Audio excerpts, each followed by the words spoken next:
viendo lo que nos quedamos en máquina virtual. Sí. Ingeniero. Sí, Listo. ingeniero. Bueno, entonces ustedes hasta aquí ya han experimentado, ¿no? Han experimentado el uso de una máquina virtual. Sobre el hardware han puesto un colchón que se llama monitor virtual y sobre el monitor virtual ustedes crean copias del hardware virtual. En este caso crearon una copia y sobre esa copia instalaron Linux, ¿no? Y así pueden ir generando copias y instalando el software que ustedes deseen. Hemos visto todo sobre la máquina virtual y entramos a una clasificación. Sobre el cliente, servidor, microkernel es otro tipo de clasificación, ¿no? Bueno, esta parte es interesante porque es un avance de la investigación. Realmente aquí, la nueva tendencia en sistemas operativos es a que ya no tengan un kernel, sino un microkernel. ¿De qué se trata? Bueno, normalmente al inicio lo que se hacía es instalar un sistema operativo con todos los servicios que ofrecen y entonces obviamente el administrador tenía que gestionar esos servicios, no hablando de administrador, hablando de lo que se estaba preparando usted. Pero básicamente hay empresas que no utilizaban todos los servicios, entonces había un desperdicio en el consumo de recursos, ¿no? Entonces empezaron a ver que era mejor pero otras empresas necesitaban otros servicios, o sea, no todo es igual. Entonces empezó a ver la idea de que se genere librerías, ¿no? En donde vengan estos servicios, ¿sí? Servicios se les conoce, otros les dicen servidores, pero bueno, al final es lo mismo. Es software, ¿no? Software adicional que me ayuda a hacer ciertas tareas por parte del sistema operativo, ¿no? Entonces, lo que hicieron es crear este software que brinde estos servicios y ese software se encarga de controlar todo. Entonces, como el kernel ya no hace el control de estos servicios, simplemente se redujo el tamaño del kernel y por eso se le conoce como micronúcleo, ¿no? Entonces, la función que hace es muy simple. En las empresas, básicamente, normalmente estábamos acostumbrados a generar, por ejemplo, los usuarios, instalar el sistema operativo y el sistema operativo ejercía el control de todo, ¿no? Ahora no. Ahora instala el sistema operativo, ¿sí? Generas los usuarios y el núcleo está ahí, ¿no? Controlando lo que está haciendo ese momento. Cuando la empresa necesita, por ejemplo, necesita gestionar archivos, entonces usted como administrador tiene que levantar el servicio de archivos. La empresa necesita, por ejemplo, gestionar procesos, usted tiene que levantar el servicio de procesos. Y supongamos que no necesita servicio de administración de directorio, aunque es imposible, pero supongamos, entonces no lo levanta. El momento que levanta el servicio, este software empieza a funcionar independientemente. Ya no, el núcleo no tiene nada que ver en que tiene que hacer estas tareas. Es un software aparte que viene dentro del sistema operativo y que cumple estas tareas. Entonces el núcleo lo único que hace es establecer comunicación. Establecer comunicación entre ese servicio y el sistema operativo, ¿no? Para poder manejar controladores, de dispositivos de entrada y salida y todo eso. Entonces, miren, el núcleo ya no tiene, antes de todo esto venía implementado en el núcleo, ahora no. Ahora viene implementado en un software en librerías y que usted le levante como servicios. Por eso ha reducido el tamaño del núcleo y por eso se le conoce como micronúcleo, ¿no? ¿Está claro? Inge, disculpe, una pregunta. ¿Eso vendría a ser la BIOS? No, no, no, no, no, no, no es la BIOS. No, no es la BIOS. La BIOS es la configuración de cómo deseas tú que arranque tu sistema operativo, cómo deseas tú que arranque la configuración del hardware. La BIOS es todas las características de configuración que le das al hardware. Y el sistema operativo se adapta a lo que le dice la BIOS. Esto no es la BIOS. El kernel es básicamente el corazón o el programa principal que hace funcionar a todo el sistema operativo. Sino que como se le restan funciones al kernel, porque ya estas funciones se les separa en software aparte, entonces como se reduce el tamaño de lo que hace el kernel, por eso se le llama microkernel. ¿Está claro?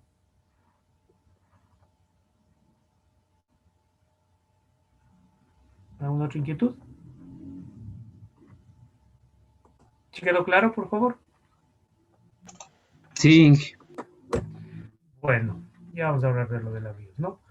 Bien, otra clasificación es ya básicamente, esta es una clasificación bastante general, ¿no? Depende ya de cómo usted gestione y de lo que le permita gestionar el sistema operativo. Sí, por ejemplo, si mi sistema operativo me permite crear usuarios, entonces es multiusuario. Si no me permite crear usuarios, es monousuario. En cuanto a las tareas que maneja, si yo puedo hacer una sola tarea, es monotarea. Pero si puedo hacer muchas tareas, entonces es multitarea. Y si se adapta a un hardware que maneja varios procesadores, ¿no? Entonces, si maneja solo un procesador es uniproceso, si maneja varios procesadores es multiproceso, ¿no?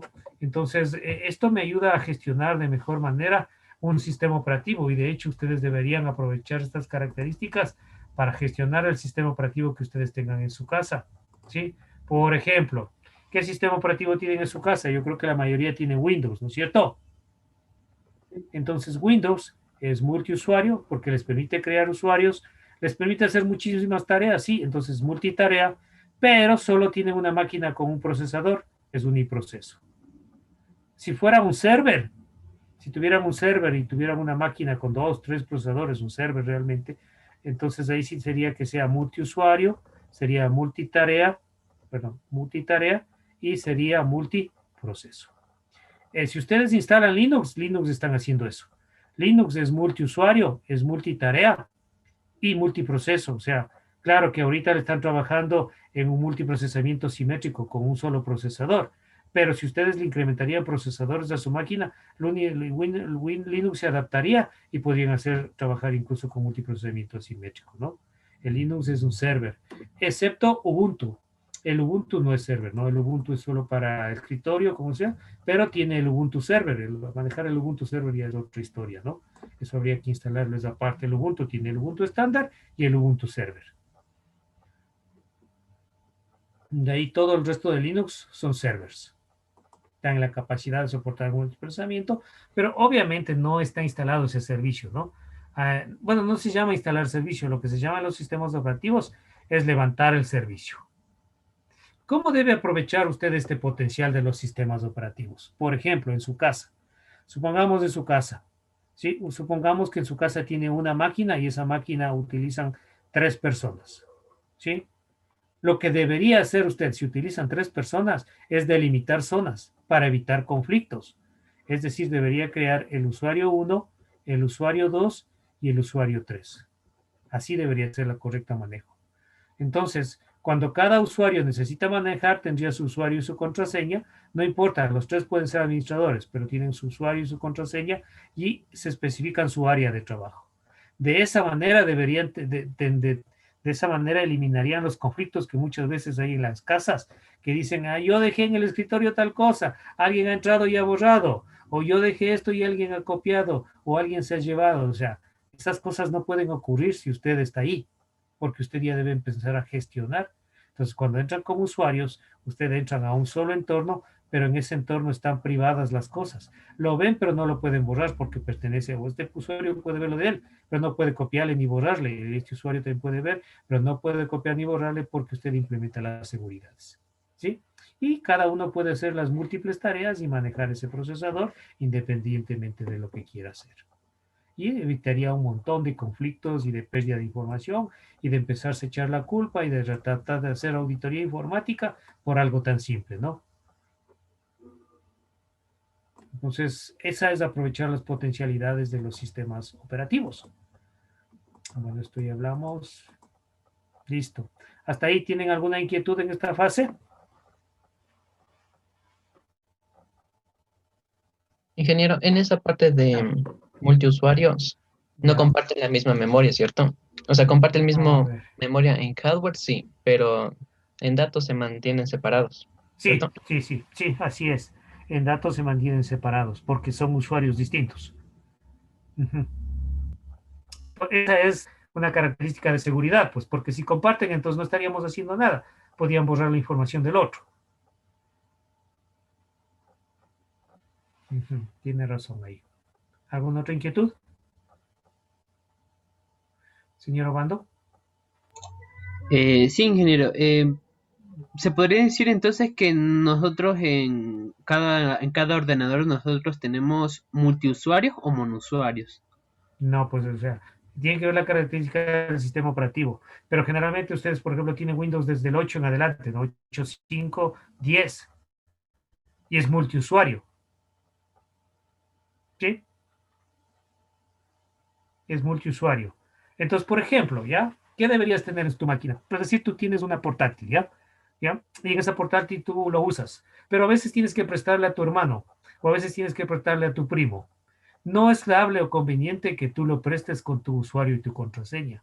Lo que deberías tener es por lo menos tener tu usuario y generar y crear otro usuario, cada uno con la clave. De tal manera que si esa persona a ti te pide que le prestes la máquina, tú le das tranquilamente, le dices, ten, entras con este usuario y esa contraseña. Él va a explotar todo el potencial de la máquina, pero no va a invadir tu área de trabajo, que es lo que más recelo se tiene, pues.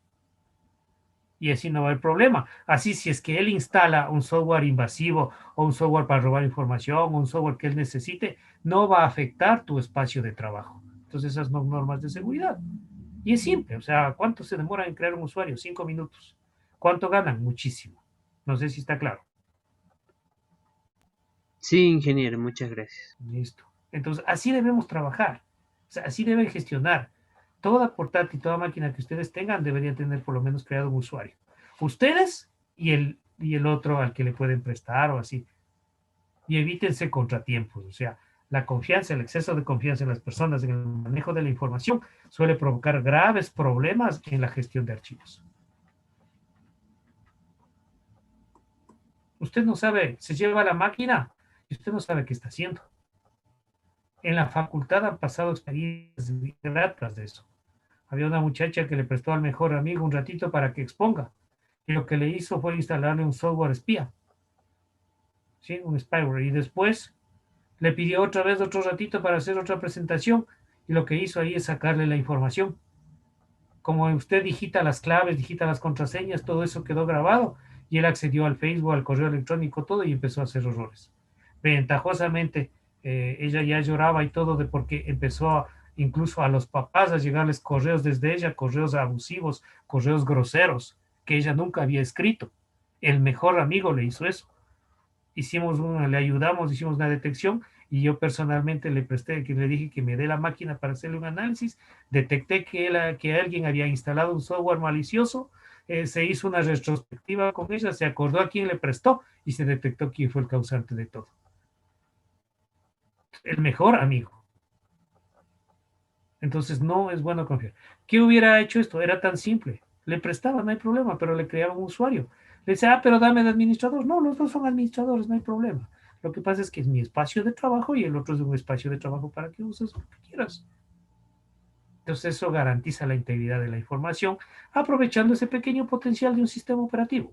O sea, es multiusuario y nadie lo aprovecha y después se quejan. Entonces, bueno, si es un usuario que no sabe, tal vez. Pero en el caso de ustedes ya deberían empezar a generar este estilo de confianza en el uso de las máquinas. ¿De acuerdo? ¿Alguna otra inquietud?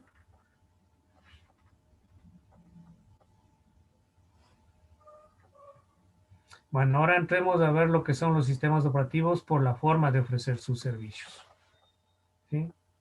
Entonces, esta es la última clasificación. Aquí, básicamente, esto tiene que ver con cómo han evolucionado los sistemas operativos, ¿no?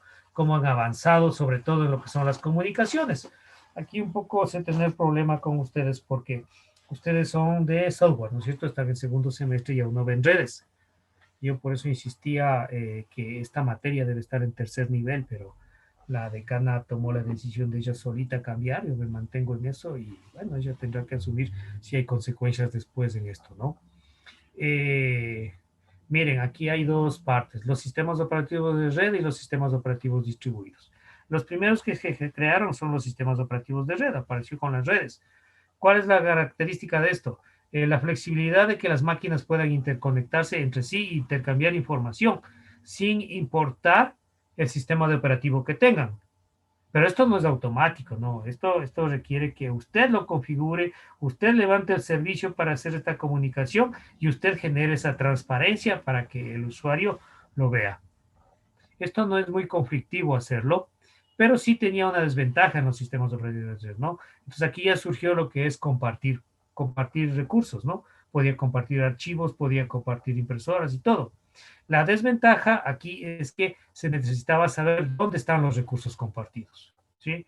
Por ejemplo, tengo 10 usuarios, usuario 1 hasta el usuario 10, y el que comparte el recurso es el usuario 7. Si el resto no saben que el usuario 7 compartió el recurso, no pueden acceder. Entonces se necesita eso, ¿no?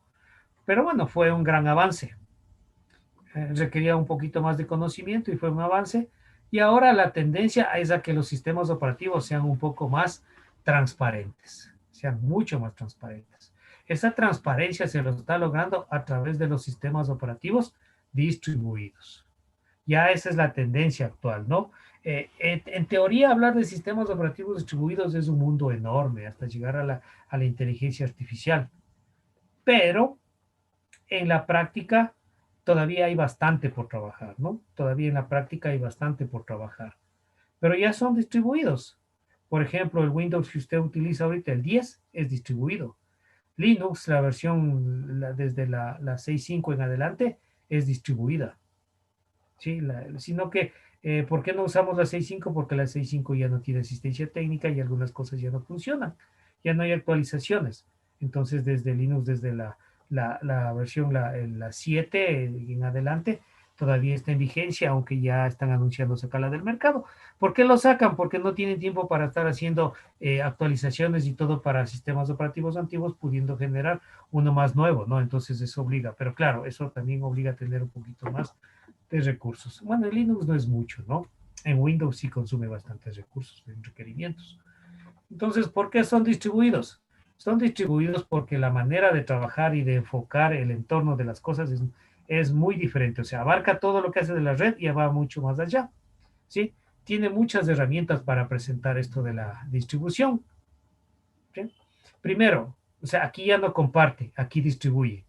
Podemos usar el término compartir, pero lo que pasa es que aquí, por ejemplo, igual que en el ejemplo anterior, ¿no? Si tenemos, por decir, unos 10 usuarios y el usuario 7 comparte algo, cuando él comparte, ya no es que comparte y pone usuario y contraseña y les dice, vean, los que quieren acceder, este es el usuario de contraseña y es de mi máquina 7 para que accedan, como lo hacía de red.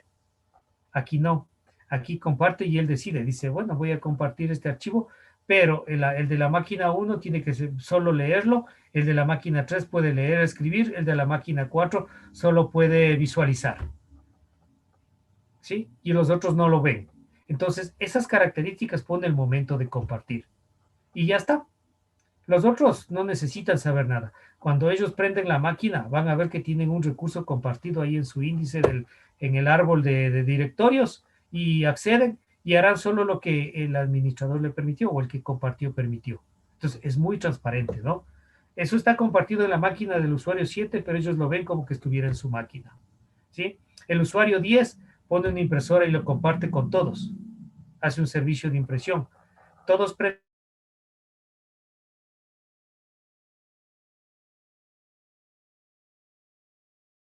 10 comparten una impresora y les distribuye al resto, ¿sí? Entonces ellos cuando prendan, todos van a ver que tienen una impresora conectada y que pueden usarlo. Ahora, la parte interesante de esto de los sistemas operativos distribuidos es que ya puede gestionar esa impresora. Se llama servicio de impresión. Entonces yo ya puedo gestionar y controlar, ¿no? Sobre todo en instituciones públicas. En las privadas, de hecho, exigen que se lo haga así. ¿Por qué? Porque ahí yo controlo y le puedo dar capacidad de impresión a cada usuario. Es decir, usted puede hacer en esta semana solo 20 impresiones, ¿sí? Puedo sacar reporte de impresiones, qué archivos imprimieron, todo en reporte y un control total. De esa manera se evita que exista inconsistencias, ¿no? Por ejemplo, que hagan cosas indebidas como llevar la tarea de los hijos a imprimir en el trabajo, que eso es a veces que lo hacen, ¿no? Sobre todo instituciones públicas, hay un gran desperdicio de recursos por uso indebido de los equipos. Y esa es la tarea de ustedes. O sea, la tarea no solo es que todos puedan imprimir. O sea, la tarea de un ingeniero es también ejercer control. Porque si no, en vez de ganancia va a tener pérdidas. O sea, todos pueden imprimir, entonces impriman lo que sea, ¿no? Y se consume el recurso rápido y la empresa no le conviene, ¿no? Entonces yo puedo ejercer más control porque es distribuido y el sistema operativo me va a ayudar a ejercer ese control. ¿Sí? Los sistemas operativos también poseen herramientas, ¿no? Poseen herramientas, los sistemas operativos distribuidos, para poder lograr estas ventajas como economía, velocidad, confiabilidad, crecimiento y distribución, ¿sí? ¿Cómo lo logran esto? A través de la implementación de un servicio que se denomina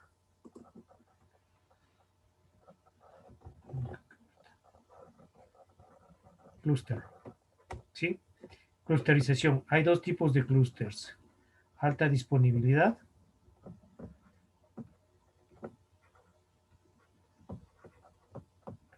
y alto rendimiento. Dependiendo del sistema operativo, puede implementar los dos o solo uno de los dos. Pero para ser distribuido, debe dar este servicio por lo menos. ¿Sí? Por ejemplo, Windows. Windows viene por defecto con alta disponibilidad. Y si quiere tener alto rendimiento, tiene que comprar un server. Solo los servers proveen alto rendimiento. En cambio, si instala Linux, en Linux solamente sería de instalar software adicional, ¿no? Por ejemplo, aquí podría instalar aquí OpenMosix. Si instalo OpenMosix y ya tengo mi clúster de alto rendimiento, ¿sí? O acá instalo otro software, se me fue el nombre, para tener alta disponibilidad, ¿no? ¿Sí? Puedo instalar y ya. Entonces todo depende de levantar el servicio que yo necesito. Bueno, ¿qué es un clúster? ¿Han escuchado la palabra clúster? ¿No? ¿No han escuchado? Qué raro, no leen las noticias. Tungurahua a nivel de empresas tiene un clúster. Tungurahua a nivel de empresas maneja el clúster de calzado. Vamos por el significado de la palabra, de ahí cómo lo aplica en tecnología de otra cosa. ¿No han escuchado el clúster de calzado?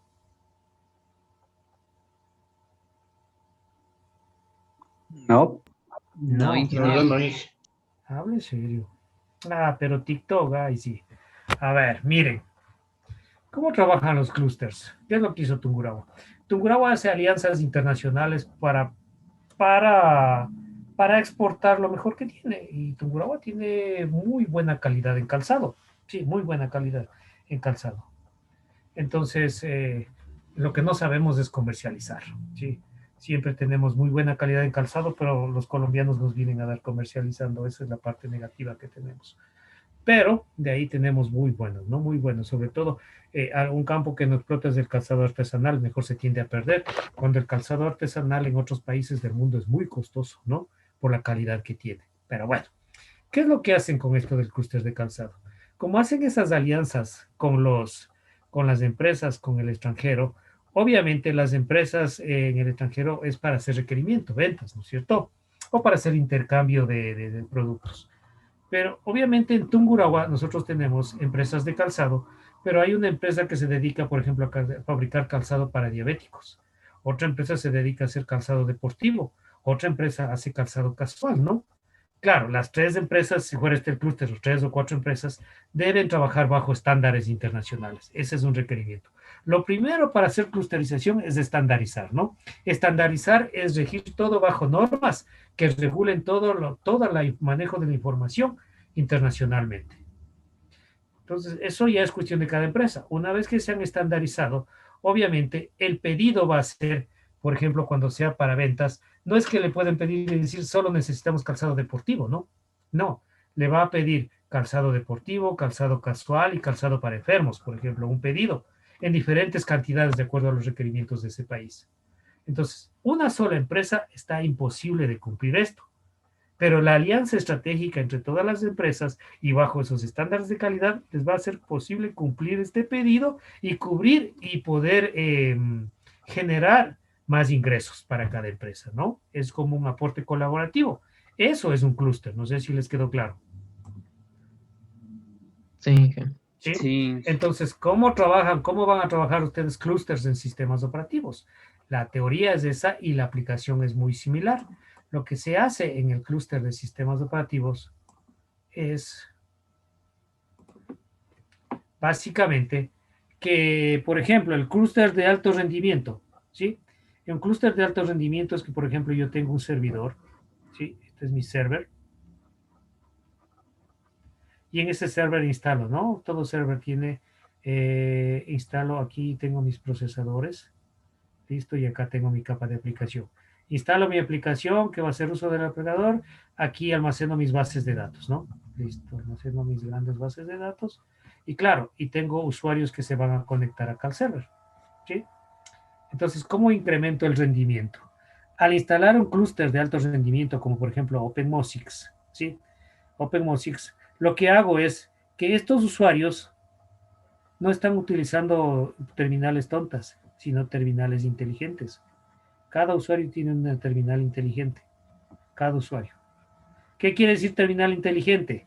Que cada uno de estos usuarios, la máquina de cada uno de estos usuarios, tiene dos bases fundamentales. Tiene memoria y tiene procesador. Almacenamiento no importa, puedo compartir mi almacenamiento. Cada uno de ellos tiene esto, RAM y procesador. Cada máquina. Entonces, con el sistema operativo, lo que hago es detectar la RAM y procesador que está esto y empiezo a distribuir. Digo, ya, usted quiere hacer estas tareas, hágalo en su máquina. No consuma mis recursos, hágalo en su máquina, con su propia RAM y con su propio procesador. Si le queda corto, ahí le brindo un poco de procesamiento acá. Distribuyo, ¿no? Distribuyo para que le apoye, pero solo un apoyo. Así el servidor no está sacándose el aire solito. Quiere hacer acá una tarea, pues le doy también la tarea y trabaje en su máquina. Haga procesamiento en su máquina. Si soporta, tranquilamente. Y si le sobra, le hago que distribuya con él, que le falta. Y comparten, comparten el procesamiento. Entonces, miren, todo se vuelve en un proceso de apoyo total, incrementando la potenciabilidad de los equipos. ¿Está claro? Sí, Genial. Listo. Bueno, yo sí he instalado OpenMosix, incluso publiqué un libro sobre esta parte de clusterización hace unos 5 años, 6 años creo. Está el libro disponible en las bibliotecas de la universidad. Ahí lo que hicimos es con unos estudiantes unas pruebas, ¿no?, sobre esta clusterización con Linux, y lo que hicimos es implementamos en una máquina, por ejemplo, el ejemplo que está ahí, cómo se lo hace, para romper seguridades en Windows. Y con una máquina nos pusimos a implementar el software para romper seguridades en Windows. Y nos demoramos 12 horas en romper las seguridades en Windows. Luego conectamos con OpenMosix 12 equipos adicionales de un laboratorio, ¿no? Un laboratorio tiene generalmente 12 equipos. Entonces, 12 equipos más de la máquina que iba a controlar todo el servidor, 13 equipos en alianza para hacer el procesamiento y se distribuye esta manera de tratar de adivinar la clave, ¿no? Es un intercambio total de entre números, un intercambio entre números y todo hasta ir haciendo la parte asertiva.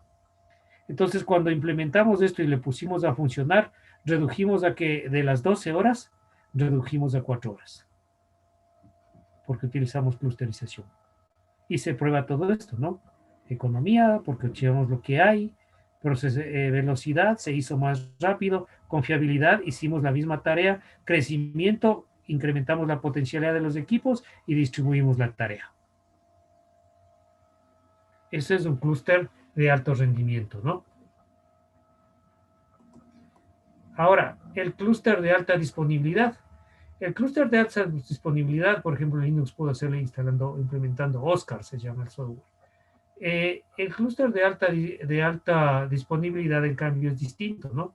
Eso lo utilizan casi todas las empresas, ¿no? Todas las empresas, y de hecho es muy útil esto, porque yo no puedo depender de una sola máquina. Entonces, ¿qué es hacer clústeres de alta disponibilidad? Yo tengo mi servidor, mi super servidor, ¿sí? En donde están todas mis aplicaciones que distribuyo, ¿sí? Pero ¿qué pasaría si se apaga ese servidor? Todas las super aplicaciones que tengo para distribuir todos los usuarios en el mundo se caerían. Imagínense si se cae Facebook, si se cae WhatsApp, si se ha caído segundos, minutos y la gente se ha desesperado, ¿no? Entonces, ¿qué es lo que hace? Generar otros clústeres dependiendo de la capacidad económica que tenga en otras secciones e interconectarlos. Si esta máquina, que es la que está trabajando, sufre un desperfecto, inmediatamente esta siente eso y entra y sigue trabajando con lo que estaba haciendo. Y por garantía le queda otra máquina más. Entonces tenemos disponibilidad para que nunca se caigan los sistemas. De hecho, así trabajan toditas las empresas grandes, ¿no? Los gigantes. Google, Yahoo, Facebook, toditas, ¿no? Y a partir del 30S, creo que fue del 2000 o del 2001, del 2000 creo que fue, cuando se cayeron las Torres Gemelas, aprendieron bastantísimo, ¿no? ¿Sí? ¿Qué es lo que aprendieron? Aprendieron que otra de las, bueno, esto para implementar los clústeres, También tiene que ver mucho con regiones críticas y con gestión de riesgos, análisis de riesgos. Y el terrorismo es un riesgo. El terrorismo es un riesgo. Entonces, aprendieron mucho. ¿Por qué? Porque ustedes recuerdan que bueno, ustedes aún no creo que nacieron o ya nacieron, pero de haber acabado de nacer recién cuando las Torres Gemelas. Si han escuchado del 30S, ¿no es cierto? El 11 de septiembre. ¿No era el 11? El 11, perdón, no, el 30S es del coreano. Chuta, El 30 es de correo. qué desgracia. Gracias, gracias a la corrección. El 11 de septiembre es el 11. ¿Sí han escuchado, no? De las Torres Gemelas. Sí, Sí, el bastante. atentado. Ya. Sí. Entonces, Sí. miren lo que ocurrió ahí. Se aprendió mucho tecnológicamente. Wall Street tenía sus servidores ahí, el clúster. Y bueno, le pareció genial implementar un servidor en una torre y el servidor de seguridad en la otra torre. ¿Qué pasó? Se cayeron los dos. Se demoró años en recuperarse Wall Street toda la información que tenía en sus bases de datos. Ventajosamente tenía backups en otras partes del mundo. Pero eso aprendió muchísimo. Ahora las empresas ponen los clústeres, ¿sí? Sus clústeres de alta disponibilidad en otros países del mundo, pero que no tenga riesgos, ¿no? Por ejemplo, en Colombia no se les ocurre poner, porque hay dos riesgos. También tienen terrorismo y tienen también en Sudamérica uno de los peores riesgos que tienen es los constantes cortes de energía. Ecuador también entraba en ese mapa, porque en Ecuador hace muchos años era normal que se vaya la energía eléctrica. Sí, estando bien se fue la luz ya, pues prende la velita y ya ha de venir.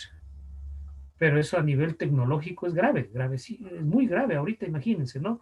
Claro, van a decir los bancos, los RAIDs de baterías y todo, pero los RAIDs de baterías todo tienen un costo elevado y tienen un tiempo de duración. Solución, girarnos a las energías alternativas, pero eso requiere mucho estudio, ¿no? Eso requiere mucho estudio. Esto de las energías alternativas no es que así de simple y ya está. Es mejor que el país como tal garantice seguridad en esos ámbitos dentro de sus políticas. Ecuador sí ha ganado mucho, ya no es normal, ¿no? Gracias a las hidroeléctricas, a su generación que tiene de hidroeléctricas, ha ganado bastantísimo confianza en eso y, por ejemplo, ya hay un clúster implementado en Ecuador, ¿no? Google ya tiene un servidor implementado en Cuenca. Es algo bueno, ya tenemos algo así, ¿no? Tenemos el supercomputador que está en Yachay, aunque lo quieren mover, no sé qué historia estaba, pero es un supercomputador para poder acelerar procesamiento, ¿no? Y utilizar los recursos que se tiene ahí. Entonces, miren, todo esto se logra debido, pero a la potencialidad de lo que puede hacer la interconexión entre sistemas operativos. Entonces, así se logra hacer cierta transparencia y lograr que un sistema sea distribuido, ¿no? Bien, ¿tienen alguna pregunta hasta ahí de lo que leyeron sobre sistemas operativos distribuidos?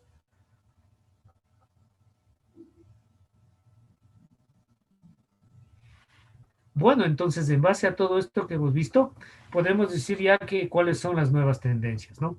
Y las nuevas tendencias en sistemas operativos, por ejemplo, si usted de tesis va a proponer hacer un kernel, tiene que orientarse hacia esas nuevas tendencias, ¿no? ¿Cuáles son las nuevas tendencias en sistemas operativos modernos? Tiene que hacer mínimo multiprocesamiento, ¿sí? Mínimo multiprocesamiento. Mínimo, ¿no? Multiprocesamiento simétrico. Mínimo, ¿sí? Tiene que ser distribuido, tiene que tener diseño orientado a objetos, ¿no? Es decir, tiene que soportar encapsulamiento, tiene que soportar herencia, tiene que tener polimorfismo y bueno, todas las características. Tiene que tener una arquitectura de micronúcleo, ¿sí? ¿Por qué? O sea, mejor implementar librería de servicios y tiene que trabajar multi-hilos. Bueno, esto de los hilos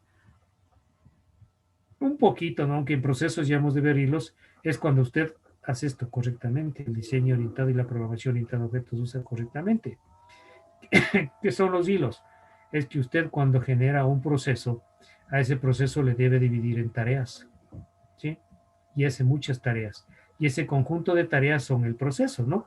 Claro, usted en programación orientada a objetos a estas tareas desde el comportamiento y lo hace a través de métodos. entonces implementa los métodos, ¿no es cierto? Implementa los métodos. Y usted sabe que, si bien es cierto, este proceso se lo hace con estas tareas, dependiendo del proceso puede haber que en un momento dado una de esas tareas se puede omitir y hacer solo dos tareas. Eso no es impedimento para ir cumpliendo los métodos, ¿no? Eso ya depende de la programación. Entonces, cuando usted empieza a generar que se hagan estas tareas, entonces no es que son tres procesos, son tres tareas, todas dentro de un mismo proceso, pero que deben cumplirse para cumplir lo mismo. Entonces, estos son los hilos, ¿no? Estos son los hilos. Cómo se van dividiendo las tareas para que se vayan cumpliendo. El orden y la jerarquía, cuál se debe hacer primero, si las dos deben ser a la par, todo, eso ya depende del análisis de la programación que usted haya hecho, ¿sí? ¿Cómo puedo acelerar el desarrollo de las tareas? Con los núcleos. Aquí sí entran en acción los núcleos, ¿no? ¿Cuáles son los núcleos? La I3, la I7, la I5, la I9. ¿Sí? Mientras más núcleos tengo, más rápido voy a cumplir estas tareas. Voy a cumplir las tareas encomendadas por los hilos y ese proceso va a hacerse mucho más rápido en cumplimiento. Mientras menos núcleos tenga, el procesador tendrá que encargarse a la vez de cumplir el proceso y hacer las tareas, lo cual no va a optimizar mucho su rendimiento y va a demorarse un poco más. Diferencia entre hardware, ¿no? Entonces, si usted tiene una i7, una i5, claro, usted no puede pensar programando en i7, en i5 y i3. Usted tiene que programar pensando en tareas y el hardware se encargará del resto. ¿Está claro? Sí, ingeniero. Listo. Chévere programar, ¿no? No solo es que corra. Bueno, entonces ahora sí continuemos. Hay mucho que ver cuando se programa. Hay mucho que ver. Y ustedes son de software. Ustedes de software deben dominar todas estas áreas para tener unos excelentes programas. Se me fue, perdón.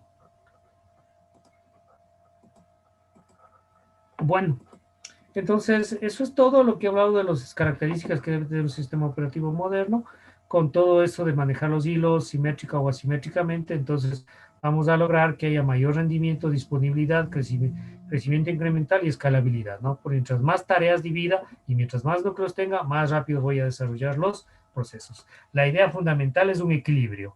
No hacerle al proceso que se haga solo, siempre buscar las tareas que debe cumplir para hacer ese proceso y eso se debe programar y de esa manera va a atacar rendimiento. Y aspirar a que se ejecute en un buen equipo o usted pone las condiciones, ¿no? Como lo hacen los sistemas operativos, mínimo un i3 o mínimo un i7, porque sabe que con esos núcleos su programa va a rendir mucho mejor. Listo, entonces eso es trabajar con los módulos y con el kernel. Aquí solo hay una comparación entre lo que es el sistema monolítico y el trabajar por módulos de lo que hemos hablado, y con eso terminamos, ¿no? Entonces ya les hablé de la arquitectura de Unix, de Solaris y de Windows, y cómo Linux implementó su nueva arquitectura, que es lo que vamos a manejar. Y terminamos esta parte, porque ustedes también apoyaron con la lectura, ¿no? ¿Alguna pregunta hasta ahí, por favor? A mí me dio curiosidad de una parte en número 27, la diapositiva, el de anillos concéntricos. Me da curiosidad por la forma. Entre más pequeño, menos recursos ocupaba el GPU y por ejemplo, el gestor de información más recursos ocupaba. A Eso era ver, ¿en cuál? ¿En esta de Rings? la 27, la diapositiva 27, la de anillos, la de rings. Así estamos ahí justamente. ¿Qué es lo que pasa ahora sí? ¿Me Me daba repites? curiosidad. Cuando decía gestión en CPU, ocupaba menos recursos y cuando era más extendido el anillo, más recursos ocupaba. Eso es lo que me da curiosidad. Ya, sí, es un poco directamente proporcional, ¿no? Lo que pasa es que esta es la estructura que adoptó, por ejemplo, Microsoft, en la que se basa. Entonces, primeramente, la gestión de CPU, que es netamente el kernel, ¿no? El kernel siempre está en la parte más interna. Yo les había dicho, eso es por seguridad, porque si hay un ataque al sistema operativo, tiene que pasar todas estas capas para poder llegar acá a la gestión de CPU. Claro, pero obviamente estamos acostumbrados a decir un kernel, ahorita diríamos que es un microkernel, ¿no? Es un microkernel, porque el resto son las partes que vamos a ir estudiando. La gestión de entrada-salida ya vimos, ¿no? ¿Qué es lo que controla aquí? Todo, ¿qué es lo que maneja aquí? Sería todos los controladores, ¿sí? Mientras más controladores tenga, entonces más podría yo ejercer control sobre los dispositivos. Deme un minutito, por favor.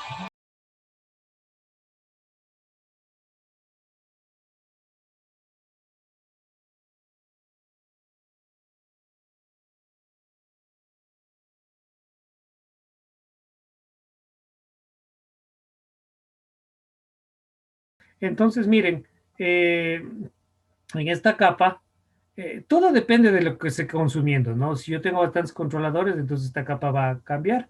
Luego entro a la capa de gestión de memoria. O sea, mientras más RAM tenga, más gestión tengo que hacer. Y la gestión de la información. En cuanto a la gestión de información, es netamente archivos, ¿no? El control de los archivos, por donde yo empiezo. Donde yo empiezo todo siempre almacenando información en un medio, generalmente el disco duro. Entonces, igual, ¿no? Todo esto que decía que crece o no, todo depende de la capacidad del equipo.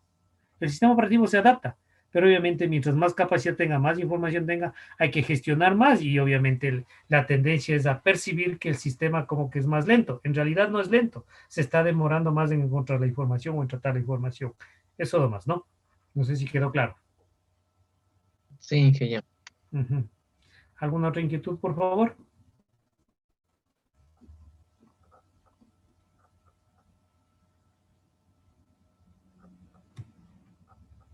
Bueno, entonces vamos a continuar y vamos a pasar a otro tema ya. Ahora sí, el tema que debemos trabajar esta semana, que no lo vamos a ver en su totalidad, pero sí, creo que más avancemos. Es bastante extenso, ¿no?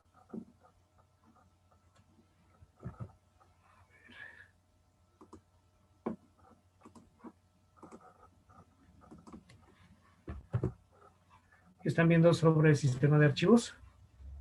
Sí, ingeniero. Listo. Entonces vamos a trabajar ahora ya con el primer gestor, ¿no? El sistema de archivos. Como una introducción podemos decir que las partes del sistema operativo son netamente esto, ¿no? Gestor de procesos, gestor de memoria principal, gestor de memoria secundaria, gestor de sistema de entrada-salida, gestor del sistema de archivos y el sistema de protección o las seguridades, ¿no? Básicamente. Entonces, ese es un orden jerárquico que está establecido en los libros. Pero yo generalmente, bueno, yo aplico un poco la propiedad de que el orden de los factores no va a alterar el resultado de que ustedes aprendan todo, ¿no?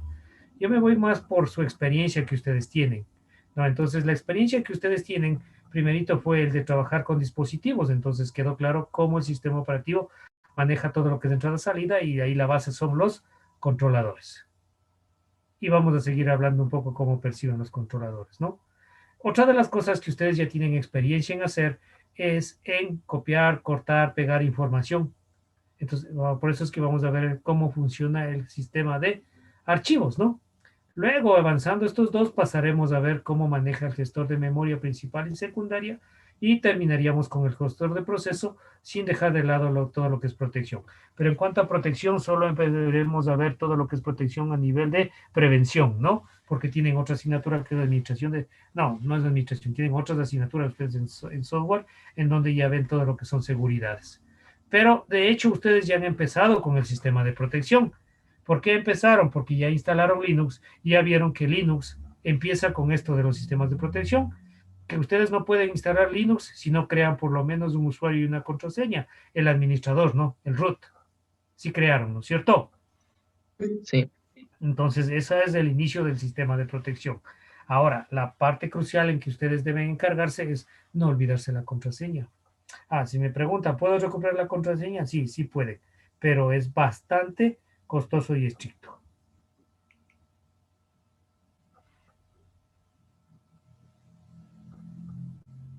Entonces, de esa manera vamos a ir viendo. Si hablamos del gestor de procesos, un poco lo que se va a ver ahí es de que cómo se crea y se borran procesos, cómo arrancan y se detienen procesos. Esto de arrancar y detener procesos se llama el proceso de scheduler. Por eso muchas veces cuando ustedes están haciendo algo y el sistema se detiene, dice, ha ocurrido un error de scheduler. Es porque se detuvo un proceso, ¿no? Entonces ahí hay que cuidar mucho, a ver cuál proceso que se detuvo, por qué se detuvo y qué causó la detención de ese proceso. ¿Sí? Y obviamente un proceso sincroniza otros procesos. Eso también se controla aquí, ¿no? La comunicación que existe entre procesos. Hablando de la memoria, también es interesante porque tenemos que saber cómo tratar la memoria, ¿sí? Cómo ver cómo protege la memoria la información, qué parte de la memoria, cómo sabe el sistema operativo, qué parte de la memoria está siendo utilizada y qué parte de la memoria está disponible para que usted como usuario lo pueda utilizar. ¿Cómo sabe que algo que está en memoria ya no se está utilizando? Entonces hay que hacerle free, liberarle, ¿sí? ¿Para qué? Para que otros procesos ingresen en esa sección de memoria. Lo que vamos a ver hoy, el sistema de archivos, es mucho más simple porque usted ya sabe cómo se crea, borra archivos, usted ya domina el manejo de archivos especiales de organización llamados directorios y metafóricamente conocidos como carpetas, ¿sí? Sabe dar soporte de primitivas para manipular archivos y directorios o va a mejorar su conocimiento sobre el mapeo y almacenamiento secundario. La idea es que usted entienda, ¿sí?, a manejar sistemas de archivos y a que usted llegue a determinar cuál sería el mejor sistema de archivos para implementar en su recurso que va a utilizar como almacenamiento por medio del sistema operativo, ¿no? Porque hay límites, hay características, hay muchísimos sistemas de archivos, ¿no? FAT, FAT16, FAT32, NTFS, AFS, SMBS, y cada uno tiene sus características. Entonces aquí lo que espero es que usted entienda cómo, por ejemplo, a veces le pasa cosas como que usted tiene una flash memory de 8 gigas y quiere copiar un archivo desde el disco duro a esa flash memory, sin embargo le dice que no puede copiar. Y no es por capacidad ni nada, sino por inconsistencia del sistema de archivos. Entonces, ¿qué tiene que hacer usted? Cambiar de sistema de archivos para poder hacer transportable esa información.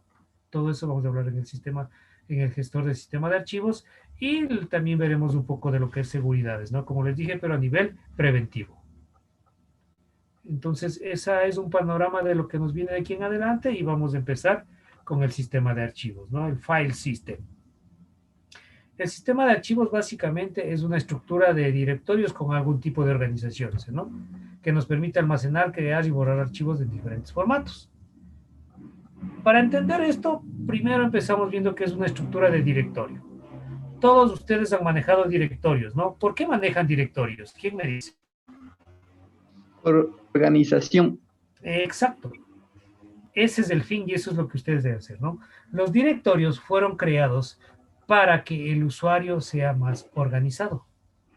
Pero lastimosamente luego se convierte en algo indiscriminado, ustedes mismos no saben qué tienen directorios duplicados, triplicados y a la final otra vez se descargan lo mismo, ¿no?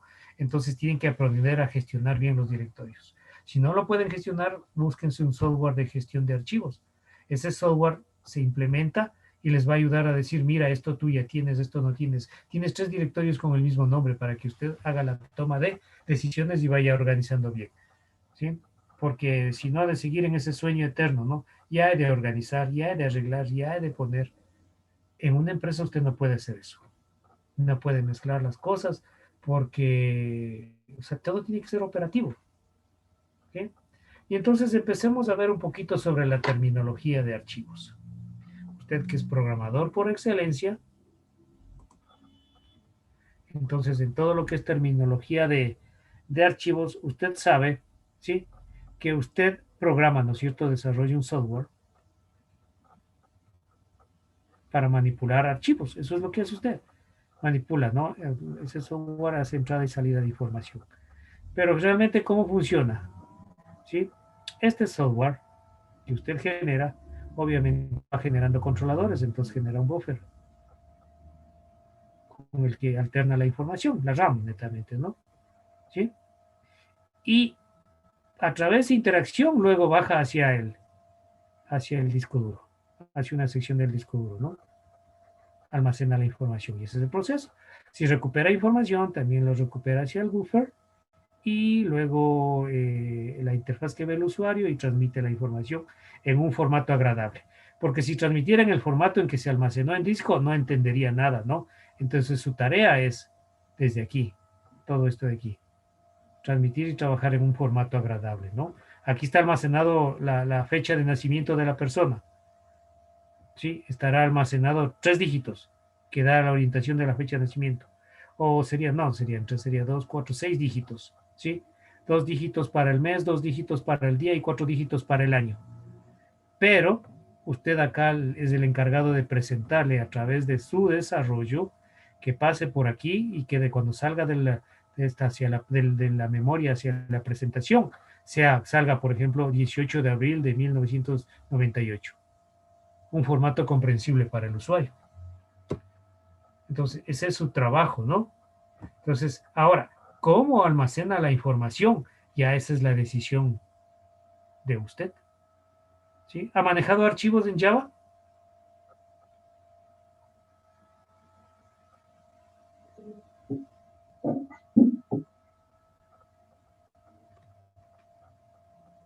¿Cómo interpreto el silencio de ustedes? ¿Todos sí o todos no? Sí. Sí, sí han manejado archivos en Java, perfecto. ¿Sí? Sí han manejado archivos en Java. Entonces, miren, si ustedes han manejado archivos de Java, lo que hacen es estar manejando archivos planos, ¿no? Archivos planos de información, registros, netamente. ¿Sí? Pero ¿qué también pueden hacer? Puede que sea una congregación de esos registros relacionados. Entonces usted está almacenando en una base de datos. ¿Sí? Puede ser registros, puede ser tablas. Si esas tablas relacionadas, entonces tablas relacionadas. Entonces eso se llama bases de datos grandes, ¿no? ¿Cuál es esta? Estos de aquí pueden generar cierta duplicidad de la información y son lógicos, ¿no? Es decir, si yo ocupo un espacio y lo borro, el espacio sigue estando ahí. En cambio, las bases de datos se gestionan de otra manera. Evitan la duplicidad de la información, son más íntegras. Claro, pero eso lo hace usted, la integridad lo logra usted. Y además evita la duplicidad porque establecen relaciones, ¿no? Entre tablas, por ejemplo, si tengo una tabla de información, otra establece la relación que hay entre estas tablas para evitar la duplicidad de información y hacer un ambiente colaborativo entre esas tablas y generar la información, ¿sí? Esas se llaman bases de datos relacionales. Pero ya si le sale que va a controlar un campo enorme, ¿sí? Un campo enorme de información, no le queda más que separar la información sin relaciones para ir tomando lo que usted necesita, ¿no? Estas se llaman unas bases de datos no relacionales. Y son las maneras en que usted puede manejar los archivos, ¿sí? ¿Dónde se utilizan estas primeras? Casi ya no se utilizan mucho, pero sí puede utilizar para ejercer control. Por ejemplo, con textos, con archivos de estos tipos de registros, yo puedo ir controlando, por ejemplo, el control de puertas, la domótica, la automatización de una casa, porque realmente no es gran volumen de información lo que almacena. Pero si voy a manejar información de una empresa, los empleados, las transacciones que hacen los empleados y los productos que elaboran los empleados, entonces es mejor una base de datos relacional, ¿sí? Pero si yo voy a generar algo mucho más grande, por ejemplo, una red social empresarial, ¿no? Como el Facebook, pero para empresarios, en donde en mi red social solo entren empresarios y esos empresarios empiecen a compartir experiencias, ofertas laborales y a intercambiar información empresarial para el bien de todos. Entonces no me queda más que utilizar una base de datos no relacional. ¿Por qué no relacional? Porque yo no sé la tendencia hasta dónde va a crecer esa información. Es red social. ¿Sí? Todas las redes sociales tienen bases de datos no relacionales donde se almacena la información. Entonces, esa decisión ya la toma usted, ¿no? Ese es el criterio que usted debe tomar para manejar los archivos. Ahora, ¿eso qué tiene que ver con las bases de datos? Todavía, perdón, con los sistemas operativos. Todavía estamos en el nivel de comprensión y que quede claro cómo se maneja la información de los archivos, ¿no? Entonces, entramos a la otra fase, ¿sí? Sea cual sea de los tipos de archivos, usted empieza por pedir datos, ¿no es cierto? Empieza por pedir, por ejemplo, nombre, teléfono, dirección, teléfono, dirección, el DNI o la cédula. Entonces tengo nombre, dirección y teléfono, ¿sí? Entonces empieza a pedir estos datos. Estos datitos que usted empieza a pedir se llaman campos, ¿sí? Luego integra, por ejemplo, dice esto es persona. Integra, ¿no? Integra con razonamiento. Y acá pide, por ejemplo, qué sé yo, placa, el número de motor, marca. ¿Qué más puede ver? Bueno, y esto es un auto. ¿Sí ve? ¿Cómo empiezo a integrar todo? No se me ocurriría pedir acá cédula, datos, cédula, perdón, no datos, sería nombre, apellido, teléfono, número de placa. No tendría nada de relación en lo que estoy pidiendo, ¿no es cierto? Entonces empiezo a separar. Como empiezo a separar, entonces a estos campos les integro por agrupaciones racionales y entonces formo lo que son los registros. Ahora sí, estos registros es lo que voy a almacenar ordenadamente, ya sea por cualquiera de estos métodos, entonces genero archivos. ¿Sí? Y hasta llegar a las grandes bases de datos, sean relacionales o no relacionales. ¿Está claro? ¿Alguna pregunta? No, Inge, de mi parte. No, ingeniero. Listo, entonces entendido lo que es campo, registro, y archivo y base de datos, ¿no? Más, o sea, ¿quiénes manejan grandes volúmenes de información? Las bases de datos. ¿Y quiénes manejan más grandes volúmenes de información? Son las bases de datos no relacionales. Una red social jamás se puede armar con una base de datos relacional, imposible, porque usted no sabe el índice de crecimiento que debe tener una red social, ¿no? ¿Usted cree cuántos datos cree que tenga la base de datos de Facebook, ¿no? Es enorme, y se va optimizando. Y ahí todavía tienen que cuidar la integridad referencial, porque usted puede crear dos perfiles de Facebook. ¿Quién le limita? Nadie. Entonces, ahora entendemos la parte física. ¿Cómo se hace el almacenamiento físico de datos? Bueno, esta es una tendencia, o tiene la tendencia a cambiar ya un poco, pero todavía no estamos en ese ámbito.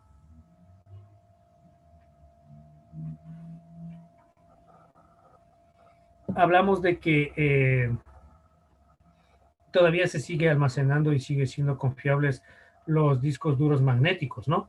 Aunque ya me van a hablar de los discos duros rígidos, pero en auge empresarial todavía no están, ¿no? Por costo y por toda la tecnología que maneja.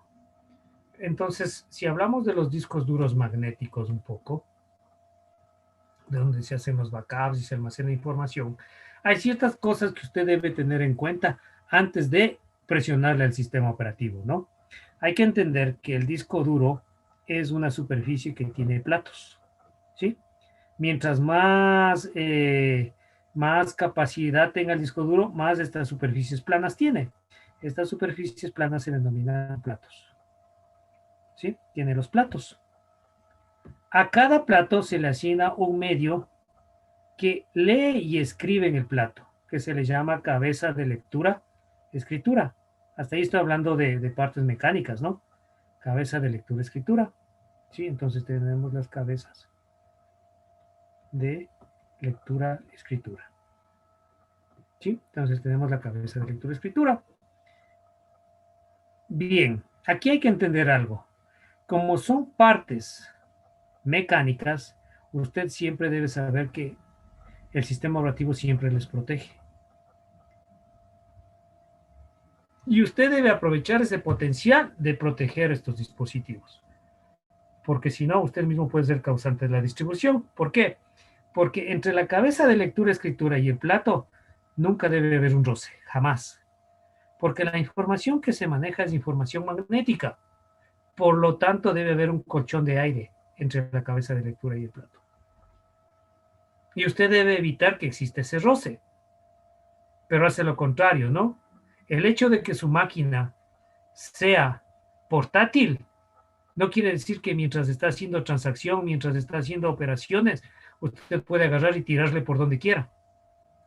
No confunda portabilidad con transportabilidad. Es portátil. Para movilizarle de un sitio a otro sitio, usted tiene que saber cómo está trabajando con la información o a su vez tenga cuidado, ¿no? Pero yo he visto que se le mandan a grabar algo, le cierran y le botan por ahí. Portátiles, ¿no? Entonces no es así como se trabaja. Mientras está haciendo, le cogen a la pobre máquina y le tiran por ahí, mientras está haciendo lectura-escritura. Esto puede provocar un mal movimiento y provocar un roce. Ese roce puede provocar un desperfecto que a la larga puede perder información o dañarse el disco duro. Y no es virus, ¿no? Y hasta ahora nada de todos los daños que hace son virus, es el mal manejo.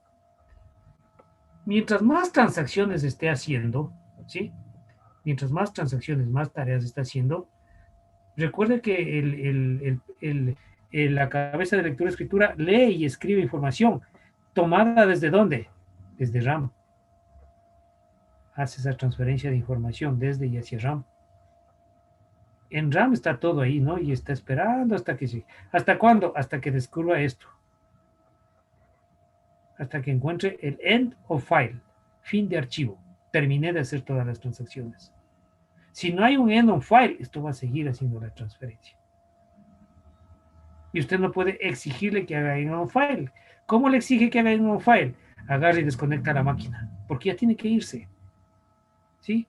Aplasta el botón y dice 10 segundos y se apaga esta tontera. Y le interrumpe toda esa transacción y por eso su máquina suena tac. Todo esto que estaba haciendo aquí sufre un corte brusco. No es dañino a la primera, pero a la larga le va a probar desperfectos. En cambio, si yo cojo y le digo apagar, le doy la señal de end on file, empieza a terminar toditas las transacciones del sistema operativo y le dice, espere, estamos trabajando en eso. Luego de que acaba de hacer las transacciones, apaga los dispositivos de entrada-salida como la pantalla y el teclado y empieza a estacionarse las cabezas de lectura-escritura para que no haya ese roce cuando se apague. Se estacionan las cabezas de lectura-escritura y la máquina se apaga. El sistema operativo le está ayudando a usted. Usted es el que es reacio a muchas veces a aplicar esa ayuda. Todo le parece eterno, todo le parece que tiene que ser rápido, ¿Cómo va a ser ingeniero así?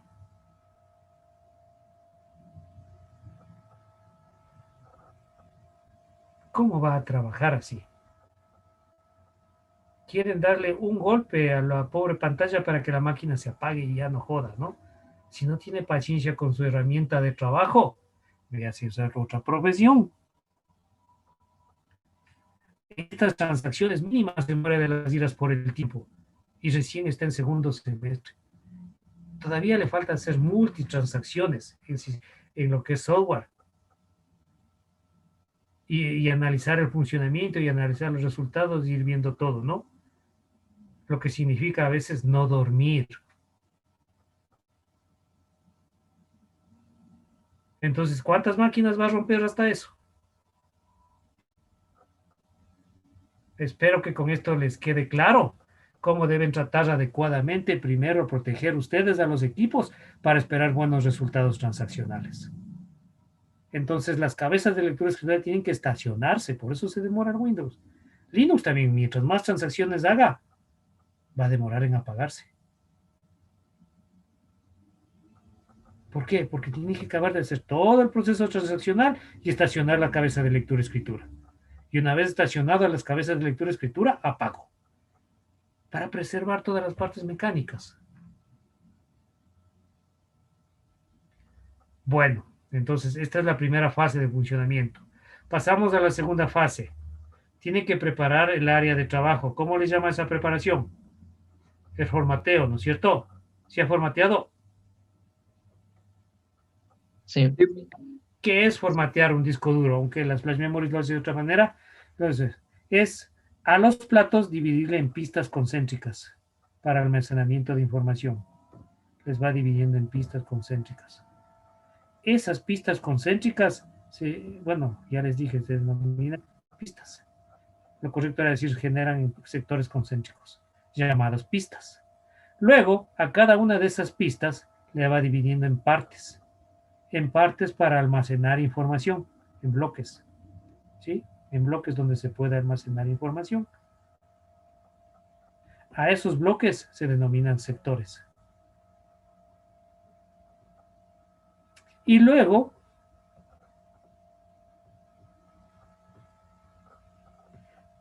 hace asociaciones de sectores para cuando almacene grandes volúmenes de información.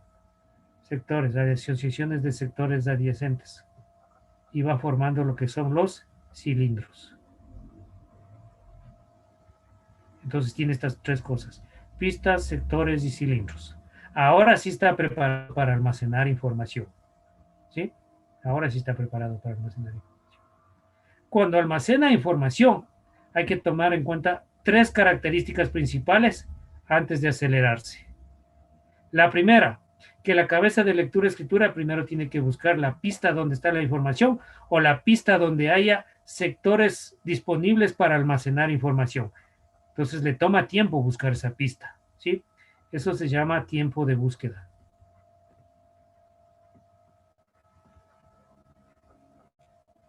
Una vez que está en la pista, por ejemplo, en esta, ¿no? En esta pista es donde voy a trabajar. Tengo que buscar el sector donde haya disponibilidad o donde está la información. Depende si quiero hacer lectura o escritura. Si quiero hacer lectura, entonces tengo que buscar el sector donde está la información. Y si quiero hacer escritura, tengo que buscar un sector donde haya disponibilidad para almacenar información. Es otro tiempo. Primero encuentra la pista, ahora tiene que buscar el sector. Tiempo de latencia.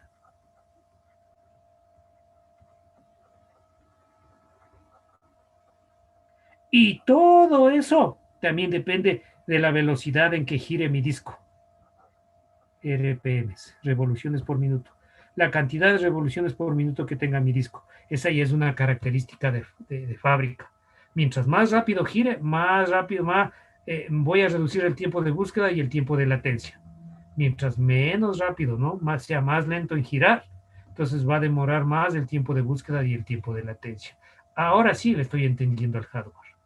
Trabajo con lo que tengo. El sistema operativo no puede acelerarme esto, porque esto es mecánico. Y así trabaja el almacenamiento físico de los datos. ¿Alguna pregunta?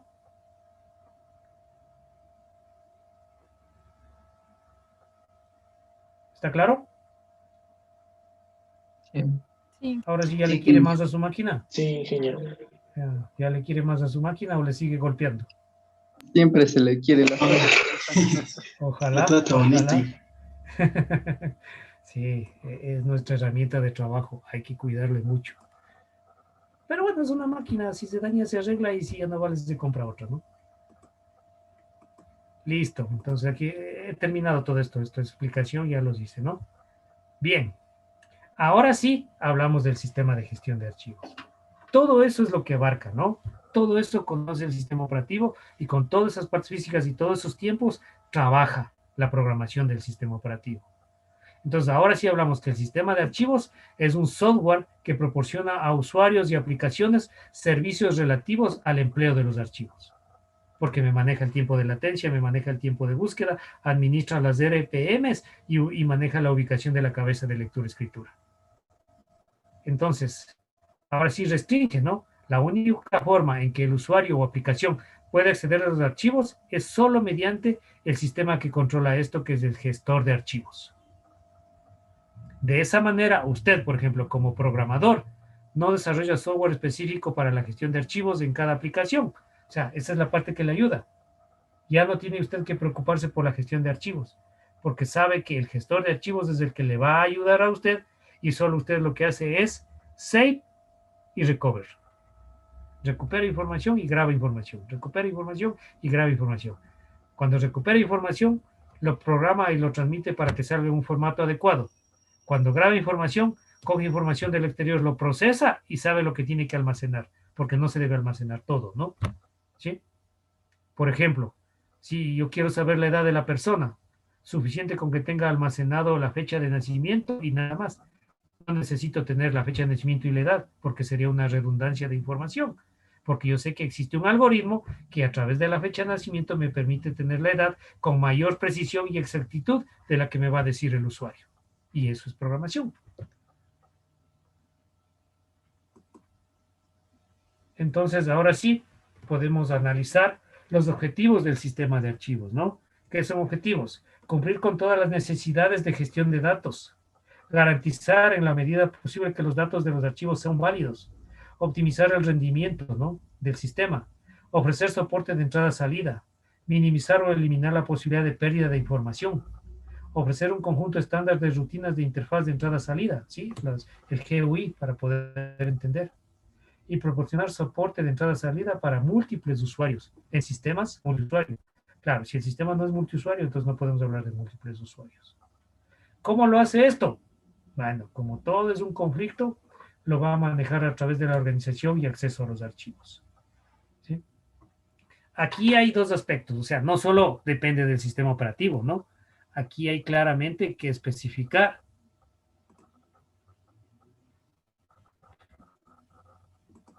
estos aspectos fundamentales. Usted es el encargado de esta parte de acá. El sistema operativo trabaja de aquí en adelante. ¿Sí? Aquí están todos los aspectos relacionados al sistema operativo, pero la gestión lo hace usted. ¿Cómo lo hace la gestión? Basándose en la teoría. ¿Sí? Usted tiene que dominar programas y comandos, un lenguaje. Tiene que saber gestionar directorios. ¿Sí? Tiene que saber poner nombres a archivos, estándares. Tiene que hacer control de acceso de usuarios, crear usuario y password, palabra de paso. La primera fase. La segunda fase, saber manejar estructuras de archivos. ¿Sí? Tiene que ver cuál es el método de acceso que usted va a implementar a ese sistema de archivos. Si es una base de datos relacional o una base no relacionales, para que aplique todas las funciones de manipulación de archivos. SQL, sin base de datos. Tiene que dominar SQL. Ahora sí, con eso gestiono todos los registros. Usted sabe lo que son, ya hablamos de lo que son los registros de información, todos los registros de información, para que a través de generación de bloques de datos llegue hacia el sistema operativo y él lo único que hace es planifica el disco, hace las operaciones de entrada-salida, maneja los bloques físicos de datos en los buffers de información de iteración con la memoria, ¿sí? Y establece los bloques finales de almacenamiento con confianza, seguridad y protección. Entonces, miren, no todo depende del sistema operativo. Usted tiene que saber muchas cosas cuando está programando. Y ahí sí hace una correcta interacción entre lo que usted hace y el sistema operativo.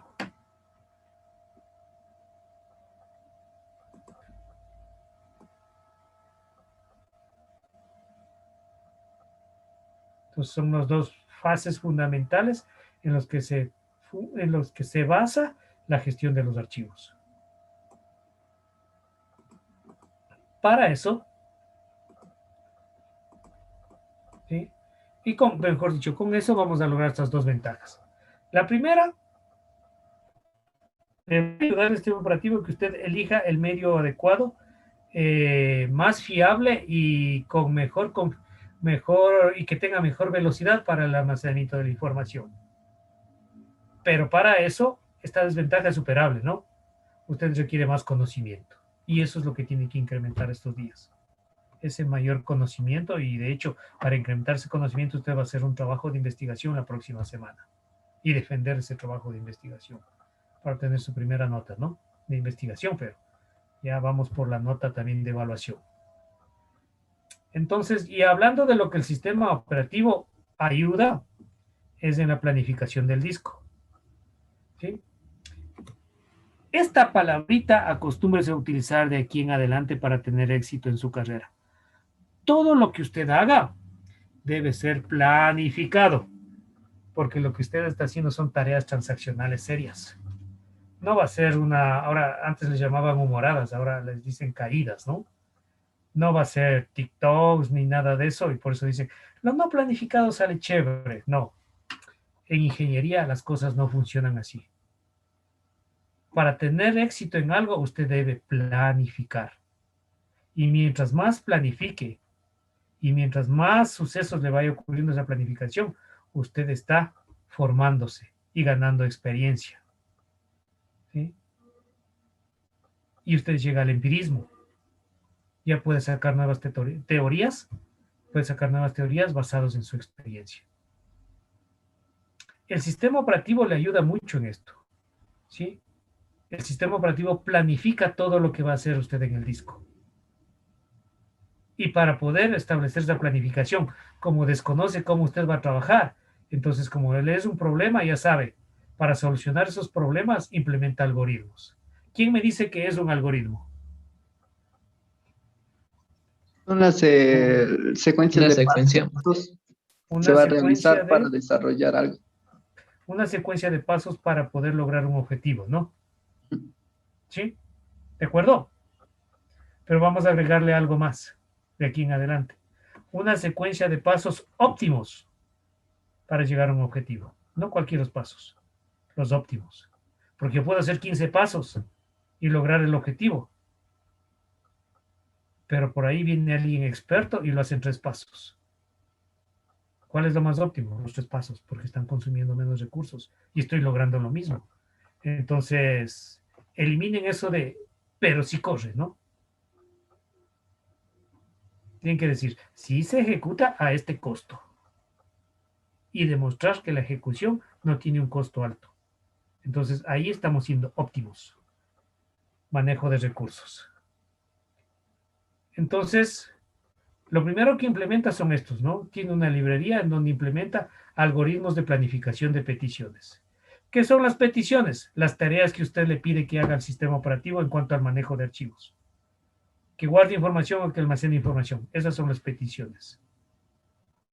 Lectura y escritura. Eso es todo. Esas son las únicas peticiones que yo puedo hacer en el manejo de archivos. Leer o escribir en disco. Lo que espero es que el sistema operativo me atienda en un tiempo razonable, ¿no? Todo dependerá del algoritmo. Y vamos a dejar señalado uno. El primer algoritmo que existe para atender esta planificación de peticiones es el FIFO. First Input, First Output. Como en la cola de los bancos. Primero en llegar, primero en ser atendido. Pero los tiempos no son los mismos, ¿no? Todo depende del número de transacciones que vaya a hacer. Para eso hay que también tener claro que donde va a trabajar es en el disco, ¿no es cierto?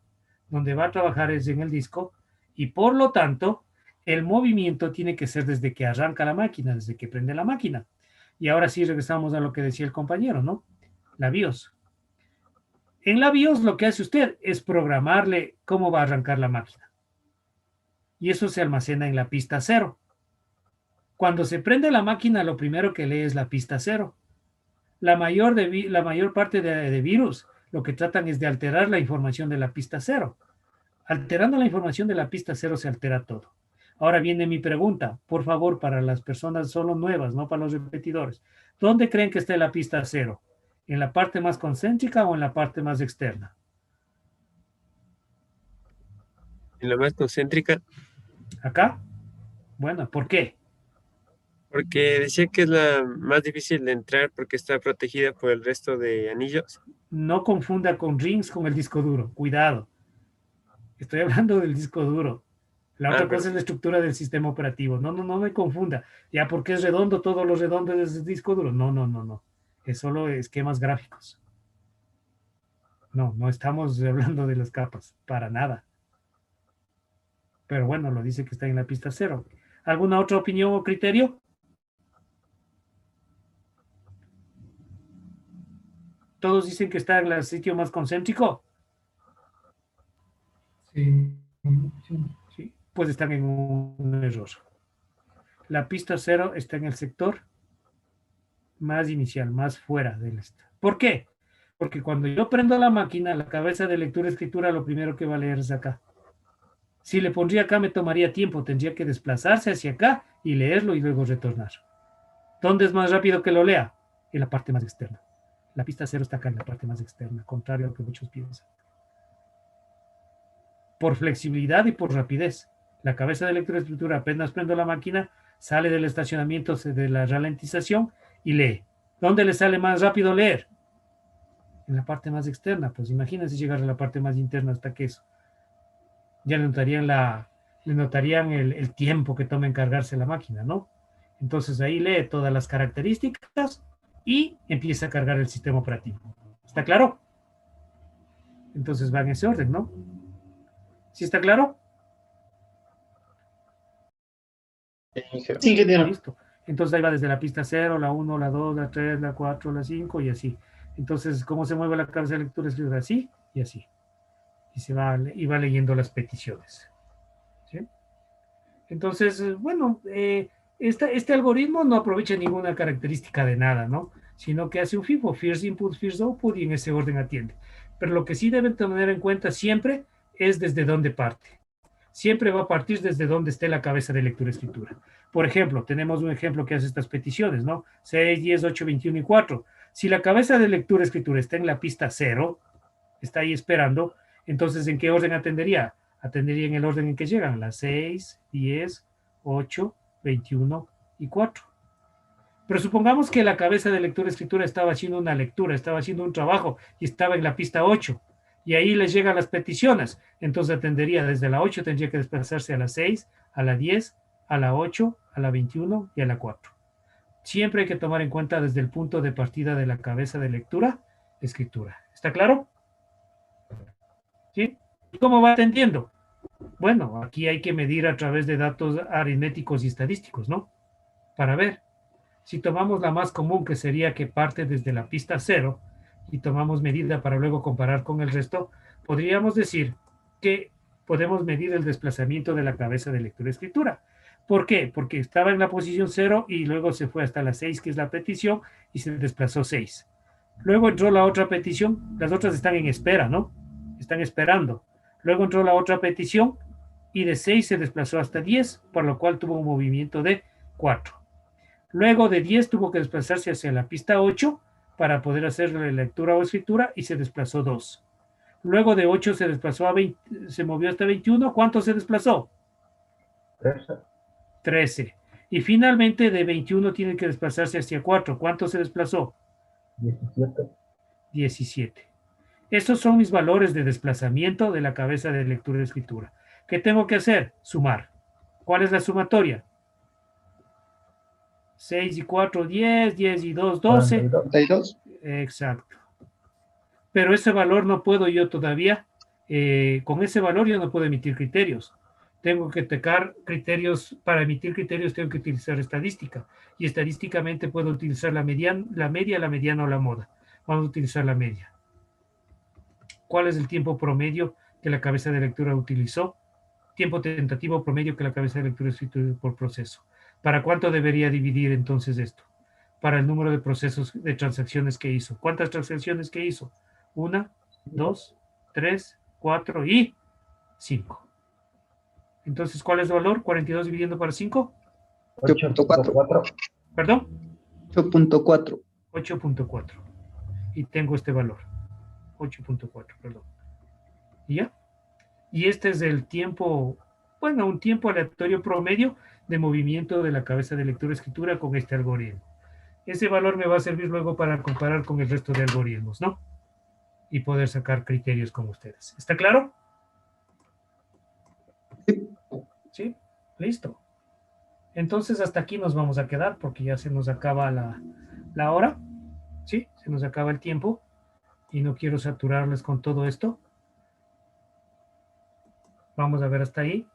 Y lo que les voy a pedir a ustedes es para la siguiente clase que estudien absolutamente todo. Vamos a evaluar. ¿De acuerdo? De acuerdo. Ingeniero.